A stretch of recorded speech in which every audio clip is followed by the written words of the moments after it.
Students आज हम लोग किसी फंक्शन का डेरिवेटिव कैसे फाइंड आउट किया जाता है इसको स्टडी करेंगे। लास्ट टर्म में केवल हमने फार्मूले ही डिस्कस किए थे कि किस फंक्शन के डेरिवेटिव का क्या फार्मूला होता है, तो उन्हीं फार्मूलों का आज की क्लास में यूज़ होगा, तभी हम फंक्शंस के डेरिवेटिव फाइंड आउट कर पाएंगे। ठीक है, डेरिवेटिव या डिफरेंशिएशन एक ही बात है, इसमें आपको कंफ्यूज नहीं होना है। चलिए तो स्टार्ट करते हैं। तो मान लेते हैं हमारा जो फंक्शन है वो है y इज इक्वल टू, हमारा फंक्शन है y is equal to sine x minus 10x plus e की पावर x, और हमें इस फंक्शन का डेरिवेटिव निकालना है। ठीक, तो हमारा फंक्शन क्या है, ये है। चूँकि ये y के इक्वल है तो हम ये भी कह सकते हैं कि फंक्शन हमारा क्या है, y है। तो हमें यहाँ पर क्या करना है, y का डिफरेंशिएशन फाइंड आउट करना है with respect to x। y का डिफरेंशिएशन फाइंड आउट करना है विद रिस्पेक्ट टू x, मतलब dy बाई dx निकालना है। ठीक है, तो हम क्या करेंगे, यहाँ पर लिखेंगे dy बाई dx, चूँकि y का डिफरेंशिएशन हमें x के रिस्पेक्ट में फाइंड आउट करना है। और यहाँ पर क्या होगा, सारे फंक्शंस का x के रिस्पेक्ट में हमको डेरिवेटिव राइट कर देना है, क्योंकि y किसके इक्वल है, इसके इक्वल है ना। तो ये हो जाएगा differentiation of this with respect to x। तो हमने आपको कल फार्मूले बताए थे, उसमें आपको लिखवाया होगा कि साइन x का डेरिवेटिव क्या होता है विद रिस्पेक्ट टू x। तो साइन x का डेरिवेटिव होता है cos x, तो साइन x का डेरिवेटिव हो गया cos x माइनस 10x का डेरिवेटिव होता है sec square x plus e की पावर x का डेरिवेटिव होता है e की पावर x। तो ये जो हमारा गिवन फंक्शन y था ये उसका डेरिवेटिव हो गया। तो देखिए जो आपका ये फंक्शन था ये कितना बड़ा फंक्शन था, sine x minus 10x plus e की पावर x, लेकिन हमने छोटे छोटे फार्मूले लर्न करके इस बड़े से फंक्शन का डेरिवेटिव फाइंड आउट कर लिया। तो इसी टाइप से हम क्या करेंगे, कोई भी फंक्शन हमको गिवन हो, अगर आपको जो कल की क्लास वाले फार्मूले हैं वो सारे के सारे फार्मूले याद होंगे तो आप किसी भी फंक्शन का डेरिवेटिव फाइंड आउट कर सकते हो। ठीक है, एक और एग्जांपल, जैसे मान लिया y इज़ इक्वल टू, या F X is equal to भी हो सकता है, मतलब y इज इक्वल टू ना होके ऐसे भी हो सकता है F X is equal to या y इज इक्वल टू, बात एक ही है। तो हमारा मान लेते हैं फंक्शन ये है 4 e की power x minus 3 tan inverse x plus log x, base आपका 4 है और प्लस 10, इसका डेरिवेटिव हमें निकालना है। ठीक है, तो चलिए स्टार्ट करते हैं। तो y का derivative is denoted by y dash, क्योंकि मैंने बहुत सारे सिंबल बताए थे ना, तो मैं हर क्वेश्चन में सारे अलग अलग सिंबल यूज़ करूँगा ताकि आपको इसी बहाने सिंबॉलिकली जो कन्फ्यूज़न है वो भी ख़त्म हो जाए। ठीक है, आपको सारे सिंबल्स नज़र में आ जाएं अच्छे से। तो चलिए, तो सबसे इसका मतलब क्या है, इसका मतलब dy बाई dx ही है। dy बाई dx को राइट करने का ये एक दूसरा सिंबल है। ठीक है, तो चलिए स्टार्ट करते हैं। तो इसका डिफरेंशिएशन करना है तो ये सारे फंक्शंस का डिफरेंशिएशन हो जाएगा। तो सबसे पहले चूँकि देखिए यहाँ जो हमारा फर्स्ट टर्म है वो क्या है, 4 e की पावर x।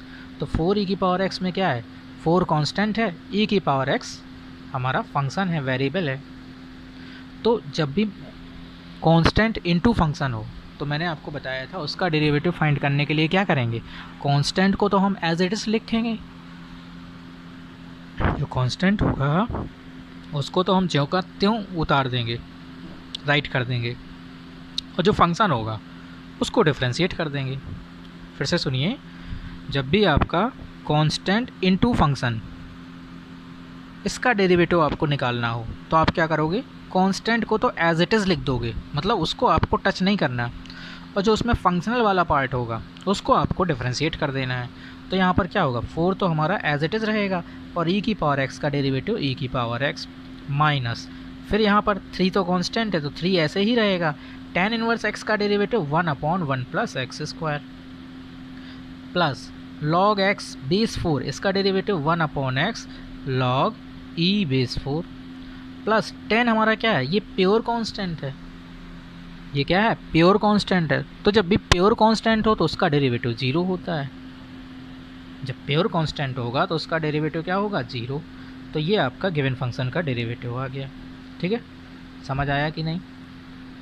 तो ये तो हमारे ऐसे फंक्शंस थे जिनके सारे टर्म, ये जो हमारे दो फंक्शंस हमने कंसीडर किए, इन फंक्शंस में क्या था, ये जो हमारे फंक्शंस हैं इनके सारे टर्म आपके डायरेक्ट फार्मूले वाले थे, मतलब ये सारे टर्म आपके बिल्कुल सिंपल फंक्शन टाइप के थे, मतलब डायरेक्ट फार्मूलों से मैच कर रहे थे। तो हमने क्या किया, यहाँ पर डायरेक्ट फार्मूले लगा दिए। जो लास्ट टर्म में हमने फार्मूले पढ़े थे तो उन्हीं फार्मूलों से इसके सारे टर्म मैच कर रहे थे, तो इसलिए हमने क्या किया, यहाँ पर डायरेक्ट फार्मूले लगा दिए तो डेरिवेटिव आ गया। लेकिन अगर मान लो हमारा फंक्शन ऐसा होता जो हमारे फार्मूलों से एग्जैक्टली मैच ना करता, तब हम डेरिवेटिव कैसे फाइंड करेंगे। तो बच्चों मैं आपको बता दूं कि जो मैंने आपको फार्मूले बताए थे वो फार्मूले आइडेंटिटीज़ नहीं हैं, वो फार्मूले आइडेंटिटीज़ नहीं हैं।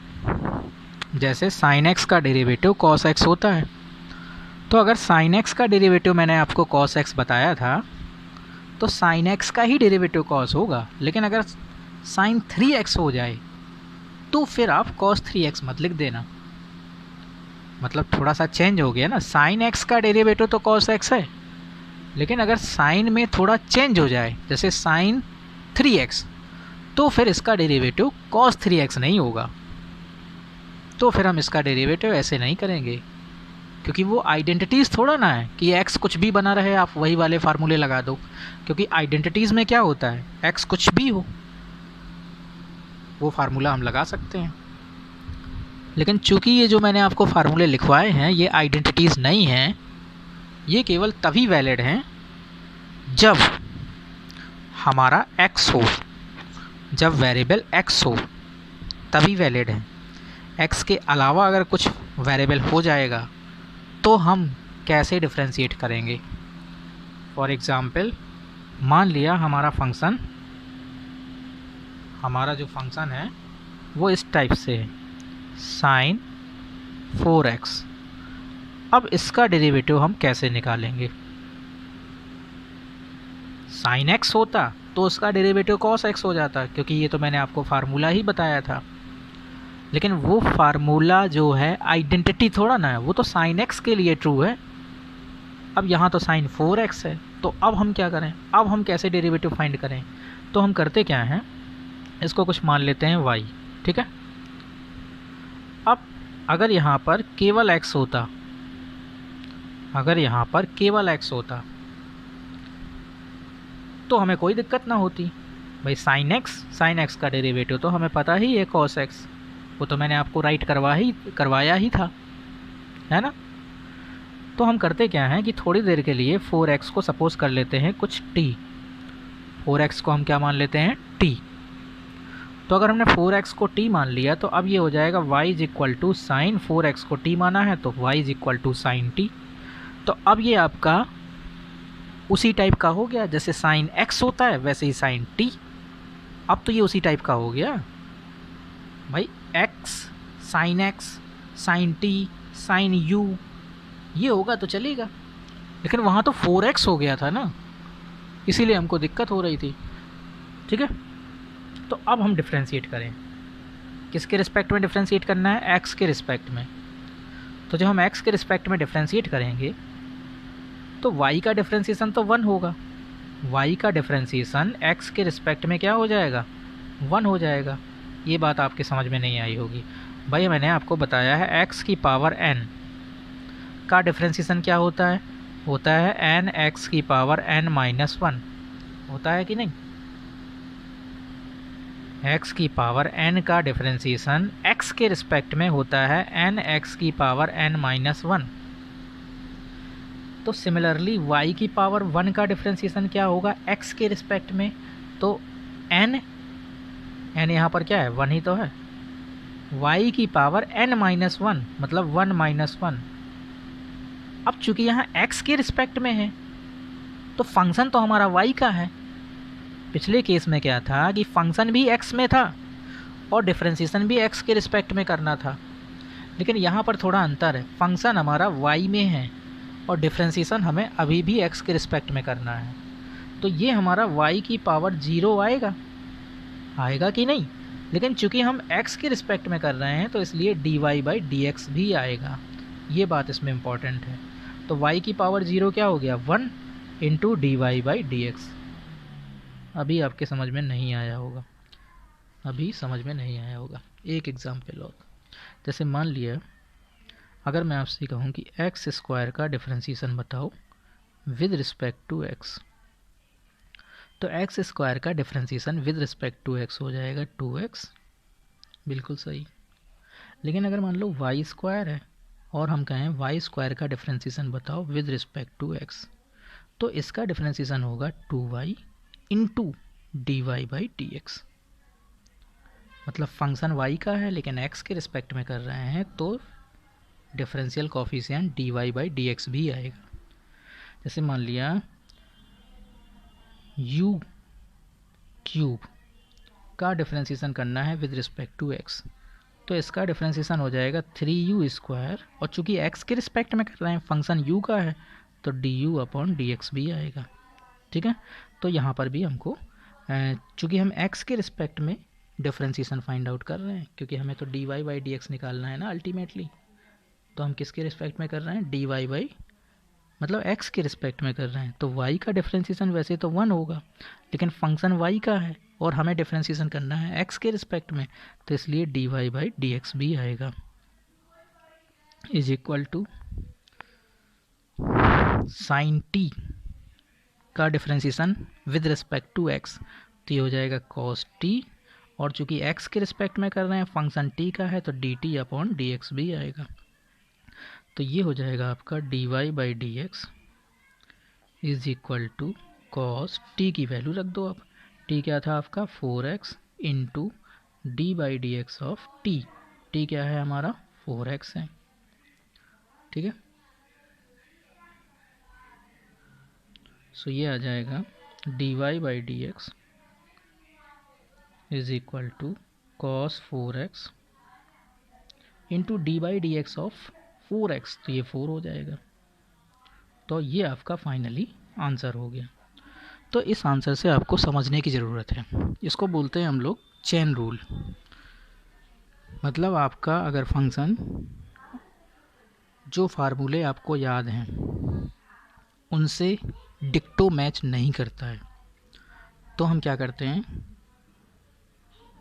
उस फार्मूले टाइप का बनाने के लिए किसी न किसी को टी मान लेते हैं।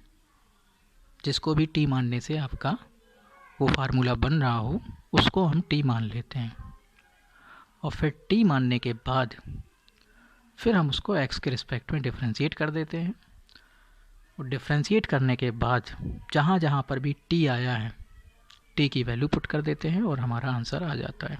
इसको हम लोग बोलते हैं चेन रूल। क्या बोलते हैं? Chain rule. तो बच्चों आज के लिए इतना ही। नेक्स्ट क्लास में हम लोग इसी टाइप के फंक्शन जो आपके फार्मूलों से डायरेक्टली मैच नहीं करेंगे तो उनको हम चेन रूल से डिफरेंशिएट करेंगे, है ना। तो नेक्स्ट क्लास में हम लोग इसी टाइप के और क्वेश्चंस लेंगे और फिर हम लोग चेन रूल को जनरलाइज करेंगे।